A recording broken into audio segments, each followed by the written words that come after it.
What's up, good people? Mark Holmes here, and as always, I appreciate each and every one of you guys here at the dump because I got to get rid of some shit. And for whatever reason, it's like the line ain't moving. It ain't moving. Be that as it may, I've got a real question here that is going to be interesting right now. All right, so the Cowboys, I want you to understand right now, the Cowboys are still flush with cash.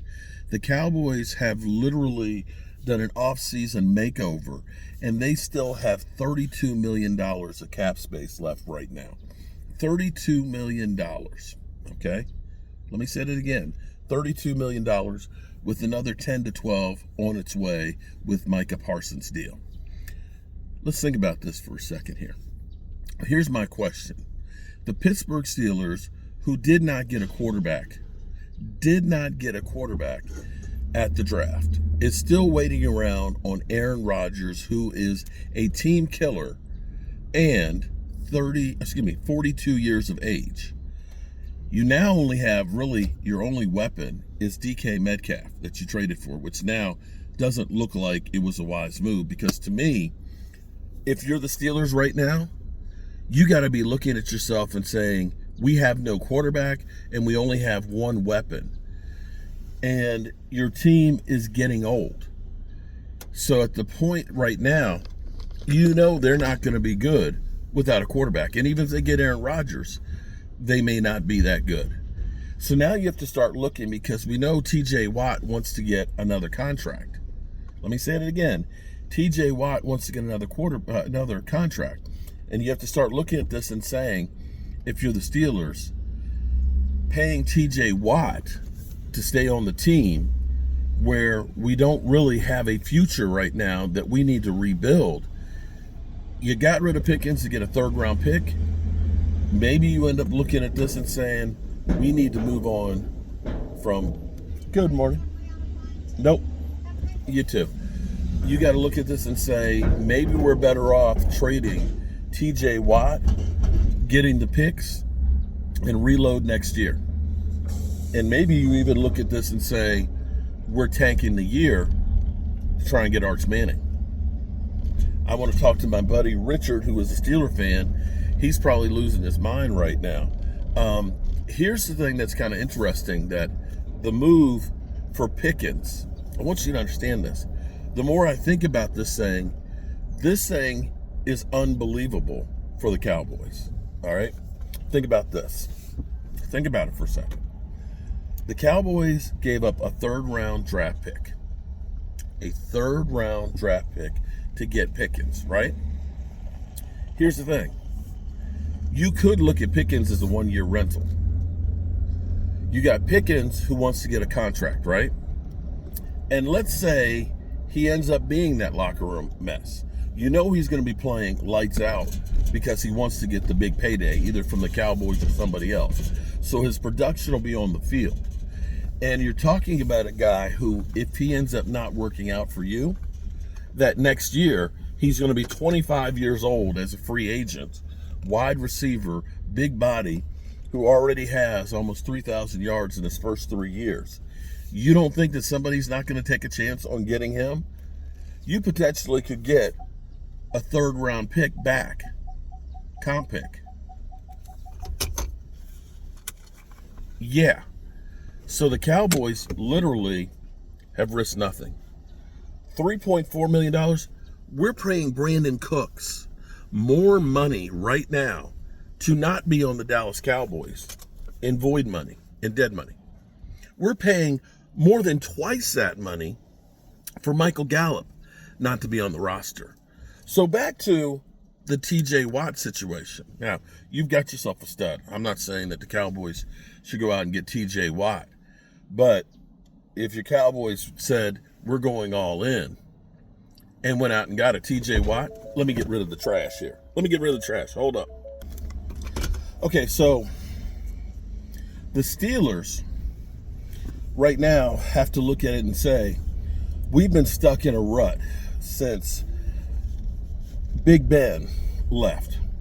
And clearly, there's no quarterback options out there right now that are going to help your team. They're just not. And so now you have to sit here and say, Do we continue down the same track, or do we look at it and say we're going to rebuild and start getting rid of assets that could potentially help you get the quarterback then the next year, and look at reloading? You got a third-round pick for Pickens. You know, you could argue and say they could have. Whoa, you're coming kind of wide there, bro.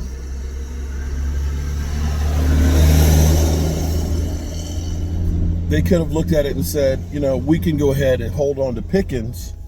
They could have held on to Pickens for one more year and had him as a distraction and let him go and potentially got a third-round comp pick for him. But they decided to move on. And I'm going to say that them moving on from him might be signaling that they're rebuilding. Now, I'm not suggesting that the Cowboys are going to go out and get TJ Watt, okay? But they could. They could potentially try and trade for a player of that caliber, because right now you have $42 million, roughly. You're going to have about 42 to 44 once you get Micah Parsons' deal inked.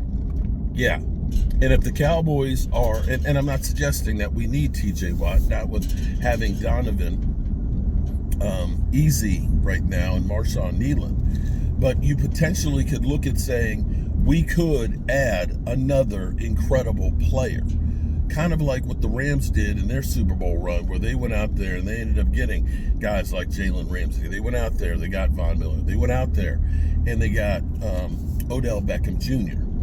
And now the Cowboys, you have to look at this and say the Cowboys have been methodically, selectively, aggressively been putting in people in positions to succeed.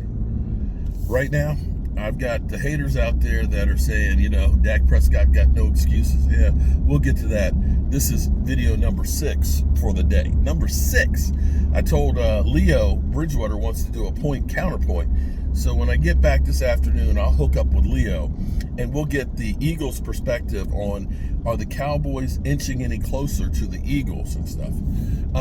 But I want to say one thing that the Dallas Cowboys have done quietly that has been really, really big. To a man, every move they have made has been about getting younger.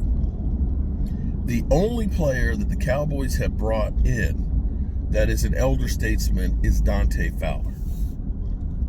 That's it. And you start looking at this youth movement that we have. I can't wait to see when we have the final calculations on the age of rosters, because the Cowboys, listen, we took Zach Martin and we replaced him with Tyler Booker, right? We replaced Tyron Smith, of course, with Tyler Guyton. We'll find out if that one works or not. We have replaced Brandon Cooks with George Pickens. You replaced D-Law with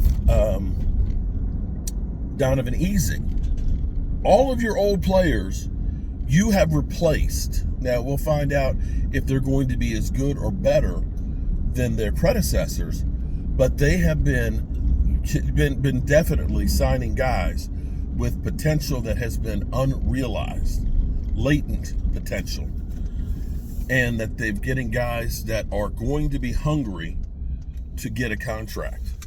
Now, maybe, just maybe, this is what Jerry Jones meant by we're going to eventually go all in, that it wasn't last year that we had to wipe the slate clean and get out of the old players, and now we've got the next generation. And if you're Brian Schottenheimer, you got to be excited as shit right now, because you didn't do this when you got rid of when you brought in Mike McCarthy after Jason Garrett.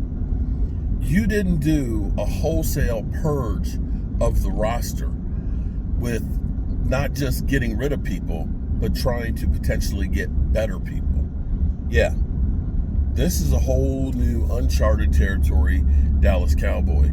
And the Cowboys didn't flip the trigger for Dak Prescott and CeeDee Lamb to be sitting on $40 million plus. They didn't. I don't think they're done yet. Alrighty, good people. As always, wow. It's been a busy day, and it's not even 11 o'clock yet. Holy smokes. Hold on to your hats. It's about to get real. Peace.